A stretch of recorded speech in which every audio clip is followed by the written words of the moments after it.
Hey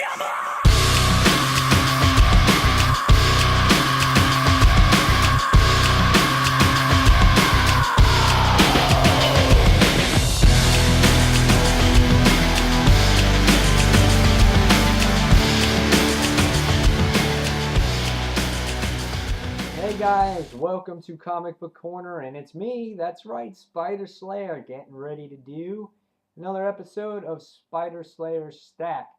Sorry guys that I did not do a episode of this last week.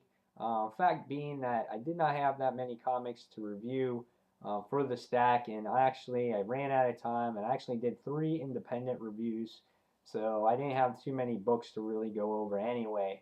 But this week I'm getting it out, I'm getting it done.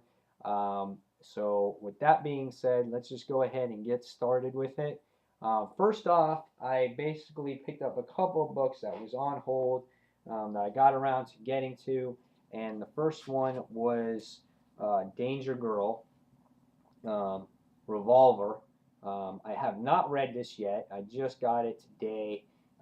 So basically, I will be reviewing it. I made lots of fun out of it last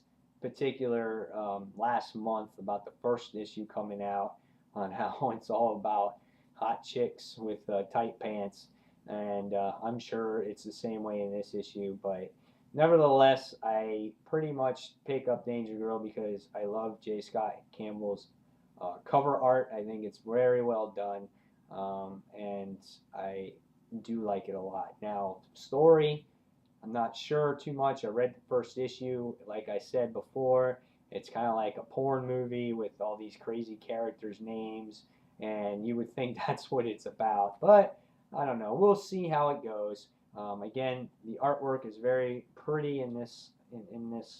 But look, yep, right when I turn to the first page, oh, yep, not even the first page, but the first page I turn to, that's what you see. But the art is colorful, and it's got that nice cartoony, exaggerated look that I tend to like. But, we'll see where it goes. Like I said, I'm always a fan at Scott Campbell's art. I do like, how he draws facial expressions and, I guess other things too. But we'll see where it goes, if I drop it or not. So again, mainly because of the covers is why I pick up Danger Girl. Next issue that I picked up that I did not read yet, and I picked it up today, was Green Lantern New Guardians. That was the newest one that I picked up. We'll see where this one goes. I have to read it. It looks pretty interesting. I love this book. I love the artwork. I love Kyle. He's one of my favorite Green Lanterns. That's why I like this one better book than the Corps. Just for the fact being that now that he's not in the Corps, I kind of don't even like that book right now. I actually took it off my pull list. I'll probably still buy it at the rack, but we'll see. But I do like this book, so and I will review that one also eventually. Next, I picked up another book today, and I have issues 2 and 3 on hold, and 4 will be coming out. I picked up Avengers Extinction. I don't know why I didn't pick this up earlier, but it looks really, really good. I'm looking forward to reading it. It's a 104. It is $3.99, which I don't like, but I love the artwork inside of it, and it looks like a definitely interesting story. When you see stuff like this, when you have Falcon get the crap beat out of him, that definitely interests me. And I can't wait to see issue 4, which Spider-Man's in the black outfit, which I'm not sure about, but definitely interested in reading that. So I will probably do a review on this. I said this earlier, when I have all 4 issues read, I'll do a review on the whole story. So with that being said, we actually get to comics I did read, and I just did a review on this book, which was Chew, issue number 24, and this book was really good, and it's basically about Olive, which is Chu's daughter, who's taken the ability to the next level. For all of you who know Chu, she has taken it to where not only can she find out anything and everything about what she tastes, you know, about the subject, but now she inherits the ability. And with great artwork, incorporated with this book, and really in-depth and original story, you should be a fan. You'll be a huge fan of this book. They always throw in things in the background, like here in the background, we can see that Robert Kirkman's in the back on posters and things like that. There's always TV show images. Like in this issue, there is um, uh, Married with Children. Al Bundy was in the background. There's always little things. You get your money out of this comic which is only $2.99. It'll make you look at it a few times, more than one time. So definitely pick up Chew, guys. This was a great book, one of the best issues of the week for me. Awesome book. Awesome book. Next, Secret Avengers, number, what is it, 23? Guys, I didn't even read this book. After what I heard about it spoiling, like, you finding out that what happens in Venom is found out in this book, I didn't even read it. I was pissed off. I don't want to find out what happens in a story when I'm currently reading it. It's bad enough that I'm not even that fond of the story, and now they're going to ruin it for me after I invested, $3, $6, $9, $12 on a story that I'm not even that keen on to begin with. I was so pissed when I found that out. I mean, I bought it, and then I heard that it was spoiled. And I'm not mad because I heard it from our community. I'm just mad that Marvel would even do that, and they make you spend $3.99 in a book, and they would do that to people. And the only reason why I bought this issue was because Venom was on the front, and I was all excited for it. I haven't bought a Secret Avengers since before Fear itself, because I started getting turned off by the book. But when I heard that Venom was coming on, I was like, oh yeah, dude, I'll pick it up. And I go to pick it up, and I find this out. And you know what? The artwork's not that great in it. Like, I'm not keen on artwork that looks like this. I'm not good for this. I don't like this, and some of you might. This is just your opinion. But I'm not good on drawings that just don't look complete or very colorful or very dull-like. I just don't like that. To me, there's not that much detail in it. I'm not a huge fan of it. I like art like what's in Spider-Man and in Deadpool. I like that art. I like art like I showed you in Chew or even Danger Girl. Like, that art has exaggeration and character and bright colors, and to me this looks like a gloomy, rainy day. And again, I just picked it up because Venom was going to be in it, and you don't even see him in it. He's in there as Flash Thompson, and I probably won't pick up the next issue. I'm just pissed off. I'm pissed off about it. So I didn't even read it. That's how pissed off I was about it. I wasted $3.99 on it. So for that, I won't be picking up Avengers next time. So fuck that shit. Sorry about the F-bomb, but I was pissed off about that. Next we have Teenage Mutant Ninja Turtles issue number 7. That is right, guys. I did a main review on this book. This was the first review I did of the week of this book. I love this book.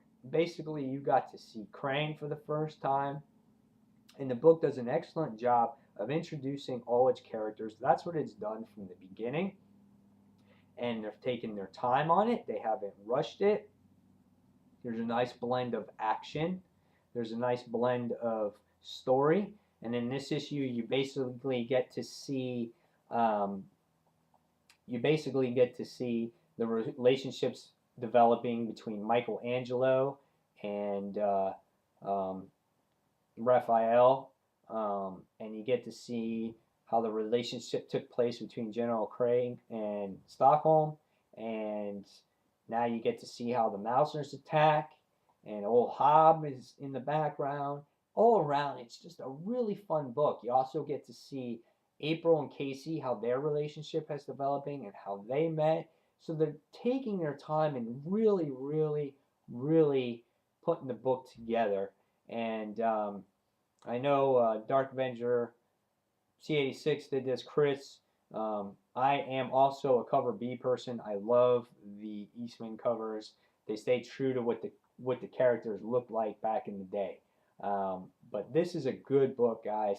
Definitely listen to Chris and listen to me also. This book is awesome. And if you don't buy this, definitely check it out. I mentioned this in my main video also. There is the trade. Get the trade. It collects the first 4 issues. You're right back in the game. You're not that far behind. Pick it up. And this book is $3.99, and it's freaking worth it compared to shit that spoils your ass right here. Definitely. So, TMNT issue 7. Pick it up. Next. So over it, guys. I am so over this whole hell thing. Venom. Issue number 13.3. Now that I know that the world is saved because of Secret Avengers, I really could give a crap of what's going on here. But of course, our heroes in this particular book come back alive after they were killed, and they make a pact with I can't even say that guy's name.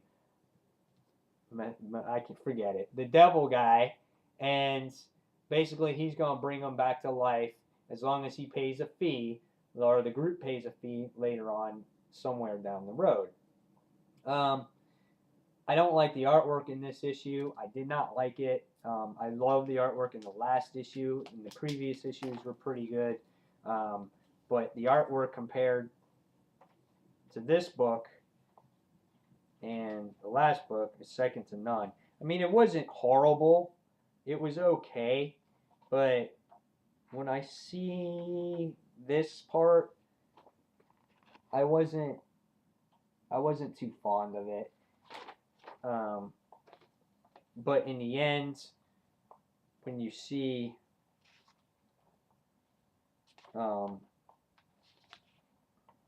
Venom here, Venom and Flash, that was pretty cool. And you see this, that was pretty cool.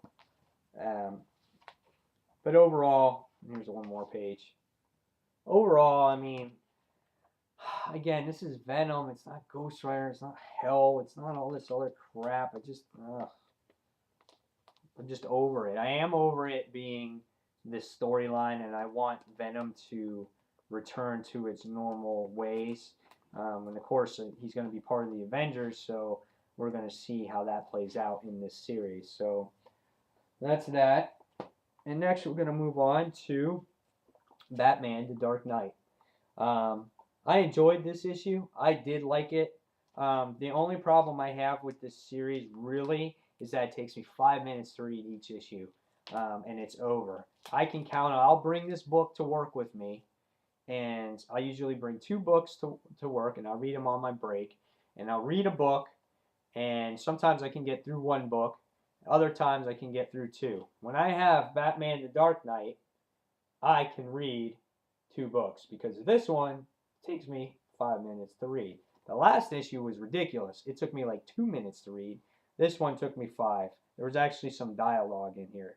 But, here we got Superman, which this was pointed out also by Dark Avenger. And I'm sorry if I keep going back to him, but he did make a good point in this as well. Again, Superman does look like a kid in this book. I don't know what was going on there.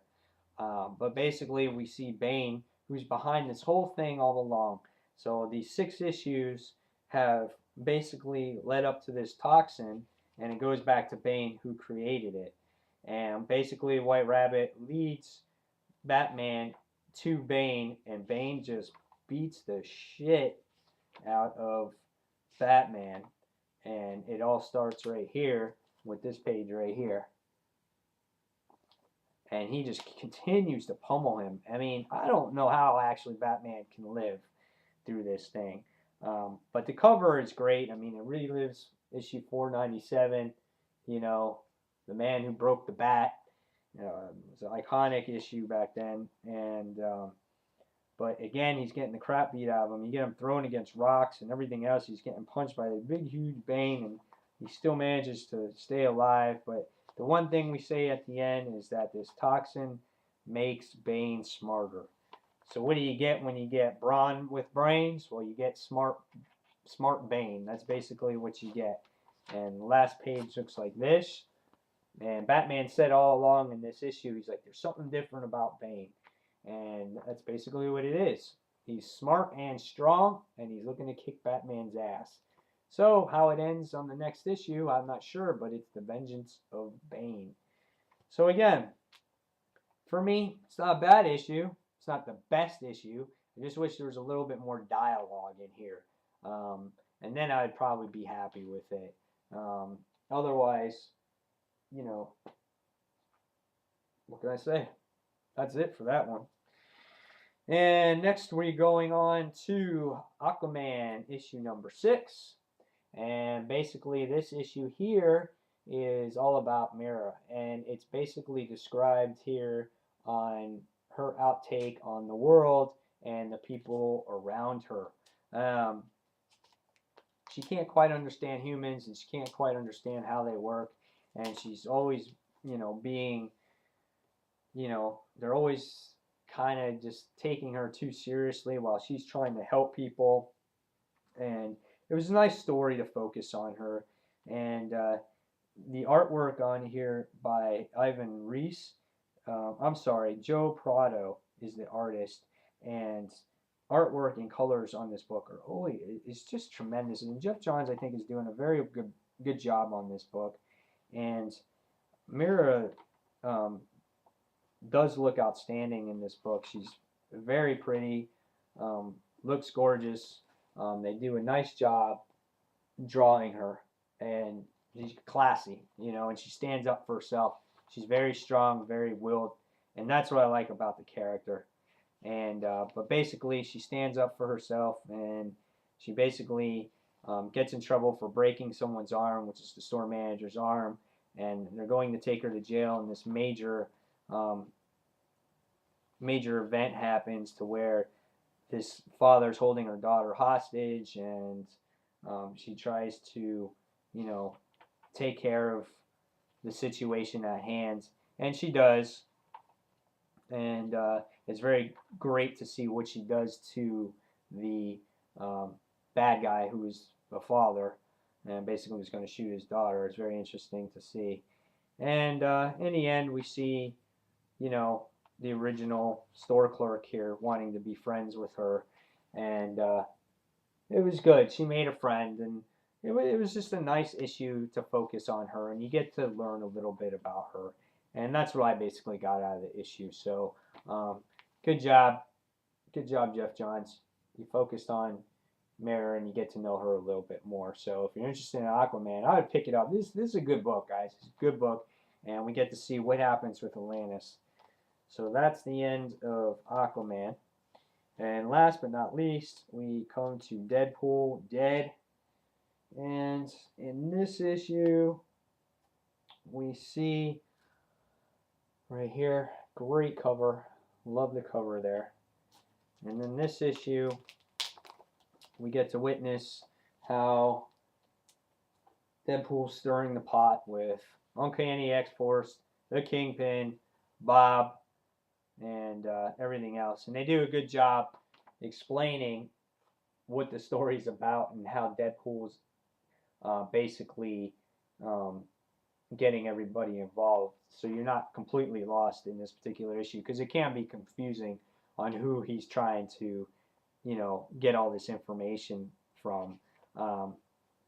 But he's basically, Deadpool creates this gang war, and he's saying he's in charge of it. It's a fake gang war, obviously, to find out what's going on with the serum, because he wants this serum for himself so he can obviously kill himself. But there's other people in the game who want their serum for their purposes, obviously. And we can see that there's a whole riot that breaks loose, and you know, X-Force is basically, you know, thinking that Deadpool was behind everything, but then he tells him the plan and the plot of what's going on. And so there's a lot of information going on in this issue. Um, but you know, we see Bob involved with Tombstone, and Kingpin's involved, and everyone is involved in this whole ordeal. Um, Dawkins wants the serum for his own purposes, and in the end, we see the laboratory that was there is no longer. It is now burned down. So I do like Deadpool. Again, I was off of it for a while, so I'm trying to understand what's going on. I don't know everything about it, so I'm just trying to learn things as I go about this particular series, since I was off of it for about 6-7 months or so. So I am enjoying the story. Again, I love the artwork in Deadpool, and I always have. So, but that's it. That's it from Spider Slayer Stack, and that is it for the video. If you guys have any comments or anything that you want to say, just write it down below, and I will respond to you. So, until the next comic review, this is Spider Slayer signing off from the garage. Thanks for watching, guys. Take care. Bye.